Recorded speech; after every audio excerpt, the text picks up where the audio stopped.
Dr. Hammam Alloh is an internal medicine physician, and he's joining us on the phone from Gaza City. Dr. Alloh, do I have you? Yeah, I'm there. Hi. Hi, sir. So today we're speaking to you while you're at your home. Describe to me, sir, what the past 5 days have been like for you.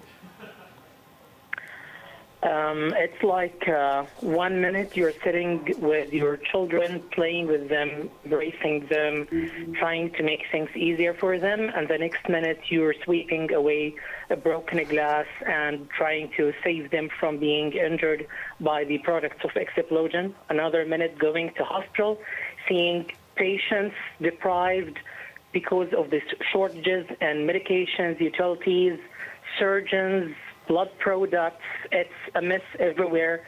Thinking while working what to do with the clean water supply, what to do with the electricity, how are you going to have your phone charged, how would you make it to work and the way back home, thinking what's going to happen the day next, the day after, the week next, thinking about your patients who are, thinking about your patients who are afraid not to get their medication, especially those with chronic serious illnesses like patients with solid organ transplants. They don't get their supply of medications. They're afraid of losing their organs that are considered very precious for them. I'm sorry for that. No, it's okay. Take a moment, Dr. Alloh. Take a breath. I'm telling you what you would probably tell your patients. Take a deep breath. Are you okay to keep going? Yeah. Okay. Yeah, I'm fine. No, okay, good. So I keep receiving WhatsApp messages and calls from my patients. They really want me by their side, but I can't go. I can't go to the hospital every day because I need to spend as much as possible with my kids and family and my elderly parents and my wife. Patients are afraid to not to get their medications. Especially organ transplant recipients, they need their medications, their supply to be constant in order to have a constant drug blood level, which they can't do. We try to give them medications for 1-2 weeks because this is the best we could do in order to keep equal supply to all patients. But if this humanitarian crisis is going to keep going on and on, we don't know for how long it's going to be like this. There are a lot of patients who need to be seen in the clinic. I can't see them. I do my best to treat them on my phone. I have one patient who happens to have a cancer that is not diagnosed yet, and he is living now with a complication of this cancer. It's called tumor lysis syndrome. And I had to discharge him home prematurely 3 days ago because we need to offer more space to the people injured because of the explosions. Dr. Alloh, you mentioned that you have to do your professional work, but you also have to be a dad and a husband and a caring son to your elderly parents. How old are your children, and how are you explaining what's happening around them? How are you explaining this to your kids? My kids are 5 years old, 4 years old, and 4 months old. Oh, my goodness. The 4-month-old kid, we have problem providing continuous supply of diapers and milk. Today I wandered over the streets looking for a place where I could get his type of milk, but I couldn't.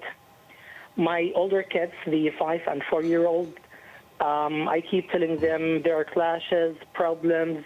We will be fine in days. Tomorrow the explosions might stop.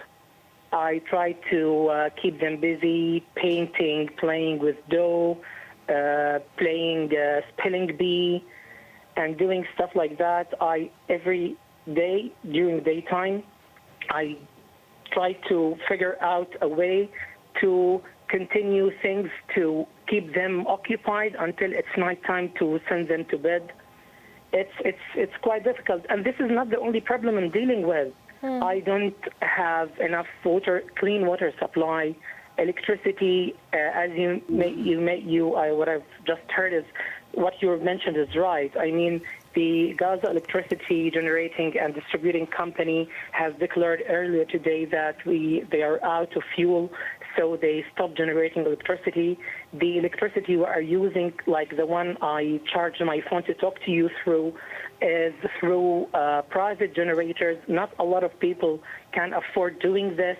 Even those private generators will stop working in few hours or days at most, because they will run out of fuel supply.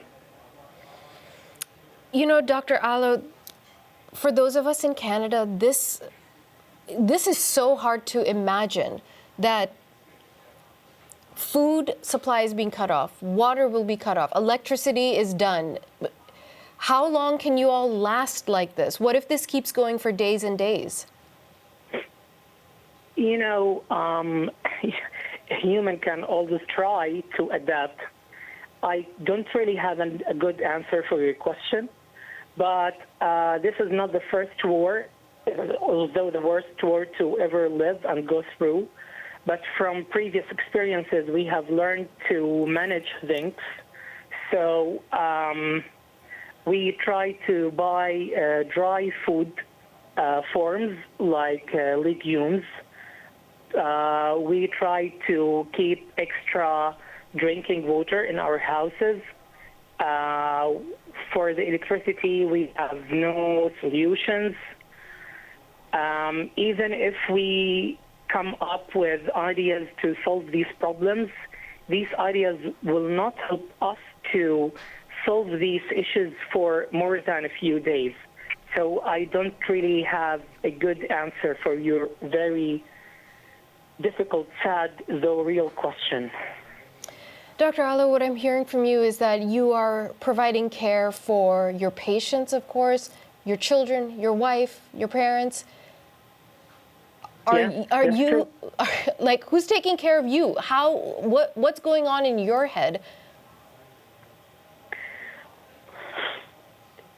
I don't even know how to answer this question, but I don't have time to think about myself. I need to take care of others because it's a survival issue. I either live and make them and help them live, or I die and let them die. So I need to focus on them instead of myself. Maybe afterward, if I am alive, I will consider things about myself. If you are alive? If I am alive, yeah, because I'm never sure. The next minute, I'll be alive to take care of all my family or not. I don't know. Dr. Alloh, you told me during the commercial break that you are going into the hospital tomorrow. Is that right? Yeah, I'm going to the hospital because it's my turn to go to the hospital.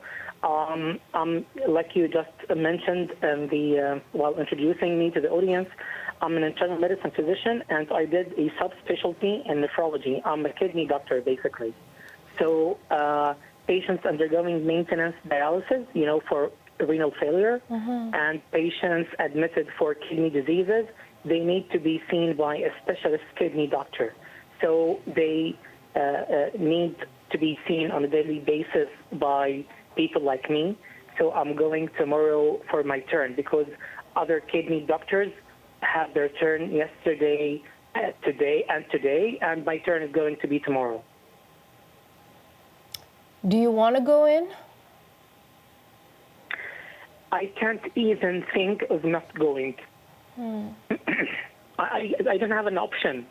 It's not like I don't want to. No, I know I need and have to, because if I don't know, this means I'm giving up on their life, which I would never do. I took an oath as a physician, and it will not betray that oath. What do all of us on the outside need to understand that we don't understand about this conflict that you, or the experience that you're living through? I don't think that no matter what I say would be enough to make things sensible or believable to you, but even we are breathing, and this may sum up everything I want to say. The fact that we are breathing does not mean we are alive. We are just breathing. Explain that to me. You got to explain that to me. You're breathing, it doesn't mean you're alive. What does that mean? If you're breathing, if you're only breathing, if you're only allowed to breathe, but not to grow, develop, think, and entertain things in your life, this doesn't mean you're really alive. If you cannot focus on developing yourself, on growing your profession, your professional life, if you cannot think of what to do to make your kids' lives better and just to make them alive, this doesn't mean you're breathing. Just doesn't mean you're alive. Being alive does not mean breathing, eating, and drinking. It's way more than that. It needs shelter, it needs prosperity, it needs a basis, a ground to develop yourself, to help your kids grow Does healthy it mean hope? Psychologically. Does it mean hope, doctor? Exactly. So do you have hope? The only thing that keeps us alive is hope. We only do have hope, but we have nothing else other than that. But a war after another proved to me that hope is probably enough to make it, and this somehow this concept is not going to be very understandable for many others living, especially in the Western world. No, hope is probably enough, and this is how we use very simple, basic resources to help us think. We, at times of no war, we do kidney transplant. I am a part-time university professor. I teach online in other countries. This, despite the fact that we almost have only the basic resources at peacetime intermittently. This means that we are very strong because we only use hope to live. Other people, they need resources to live. We do not need resources to live, or we do not use resources to live. We use hope to live. But I think it's just time that it's our right to live, not only using hope. Now we need resources and peace, because we need to develop. We need to show how much we are strong, how much skills and capacities we have. But the problem is that we don't have resources to show that. The only resource we have is hope. Dr. Hammam Alloh, I wish you hope. I absolutely wish you and everyone in the region peace, and I want to thank you so much for your time. Thank you for your time, and thank you for contacting me. I'm sorry. It was a bit sad from my side. I never meant to cry on live, but sometimes, like when you just ask, how do you think about yourself? These ideas come to my head and make me feel sorry. But there is an important message that I want to spread all over the world. Of course. And hope. Go ahead, please. Finish your thought, sir. It's okay. I wanted to tell everyone that it is our right to live in peace. We will one day, no matter what, and if not our generation, the generations to come. And this is because we have enough faith and hope. Okay. What I wanted to say is you never need to apologize for being a human, and it's okay. We all cry. I've come close many times during this show. So thank you so much, sir. Take care of yourself, and I hope we can speak again. Thank you. Thank you for calling me. Goodbye. Goodbye.